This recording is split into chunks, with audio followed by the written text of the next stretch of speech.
வணக்கம் குழந்தைகளே. Story telling வகுப்பிற்கு உங்களை வரவேற்கிறேன். நாம் இன்று பார்க்க போகிற கதை பேர் என்ன தெரியுங்களா? பணிவே நன்மை பயக்கும். பணிவே நன்மை பயக்கும் என்ற கதையை தான் இப்போ நான் உங்களுக்கு சொல்ல போகிறேன்.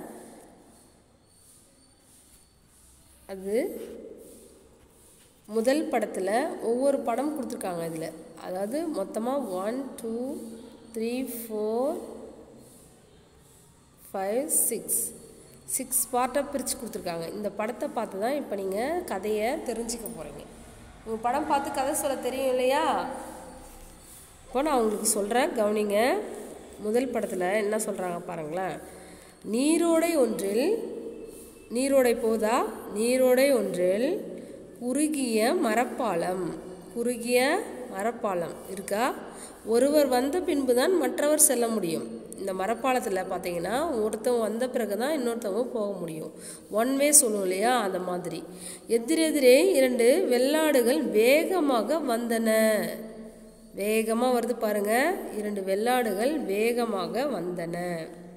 பாலத்தில் வந்த 2 வெள்ளாடுகளும் நடுப்பாலத்தில் போக முடியாமல் நிற்கிறாங்க இல்லையா? 2 ஆடு நிற்கிது பாருங்க. ஓடக்கரையில் இருந்த நரி இதை பார்த்தது. நரி என்ன பண்ணுது?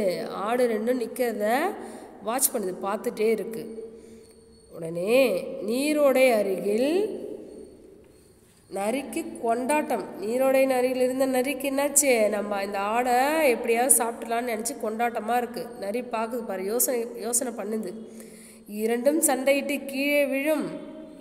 இன்று நமக்கு நல்ல வேட்டை தான் என்று நரி ஆவலோடு காத்திருந்தது. நரி என்ன பண்ணுது? 2 ஆடு சண்டை போட்டு கீழே வந்ததுன்னா நம்ம ஆடை அடித்து சாப்பிட்றலான்னு நினைக்குது. ஆனால் ஆடுகள் சண்டையிடவில்லை. ஒரு ஆடு பணிந்து படித்து கொள்ள இன்னொரு ஆடு என்ன பண்ணுது? அதை தாண்டி சென்றது. தெரியுதுங்களா உங்களுக்கு? இந்த படத்தை பார்த்தீங்கன்னா புரியும். ஒரு ஆடு என்ன பண்ணுச்சு? படுத்துக்கிட்டு இன்னொரு ஆடு அதன் மேலே தாண்டி ஏறி சென்றது. பின்பு அடுத்த ஆடும் தன் வழியில் சென்றது. அது தாண்டி போயிட்ட உடனே இந்த ஆடு என்ன பண்ணுச்சு? அது போக வேண்டிய வழியில் போயிடுச்சு. இறைக்கு காத்திருந்த நரி என்னாச்சு? ஏமாற்றம் அடைந்தது. புரியுதுங்களா? இந்த இறைக்கு காத்திருந்த நரி என்னாச்சு? நமக்கு எதுவுமே கிடைக்கல, ஏமாந்து போயிட்டோம் அப்படின்னு சொல்லிட்டு போயிடுச்சு நரி. இதுதான் பணிவே நன்மை பயக்கும். இந்த கதையை மறுபடியும் நான் உங்களுக்கு சொல்கிறேன். அதை கேட்டு நீங்கள் அந்த மாதிரியே இந்த கதையை சொல்லணும், சரியா? இந்த பிடிஎஃப் நான் உங்களுக்கு பிக்சர் டிஸ்கிரிப்ஷன் சொல்கிறேன் இல்லைங்களா? இதை மாதிரி பார்த்து நீங்களும் புக்கில் இருக்கிறத சொல்லி பார்த்து ப்ராக்டிஸ் பண்ணி குரூப்புக்கு அனுப்புங்க. Okay children. நீரோடை ஒன்றில் குறுகிய மரப்பாலம். ஒருவர் வந்த பின்புதான் மற்றவர் செல்ல முடியும். எதிரெதிரே 2 வெள்ளாடுகள் வேகமாக வந்தன. பாலத்தில் வந்த 2 வெள்ளாடுகளும் நடுப்பாலத்திலே போக முடியாமல் நின்றன. ஓடக்கரையில் இருந்த நரி இதை பார்த்தது. நீரோடையின் அருகில் இருந்த நரிக்கு கொண்டாட்டம். 2ம் சண்டையிட்டு கீழே விழும். இன்று நமக்கு நல்ல வேட்டைதான் என்று நரி ஆவலோடு காத்திருந்தது.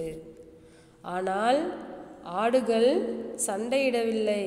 ஓர் ஆடு பணிந்து படுத்துக்கொள்ள இன்னொரு ஆடு தாண்டி சென்றது. பின்பு அடுத்த ஆடும் தன் வழியில் சென்றது.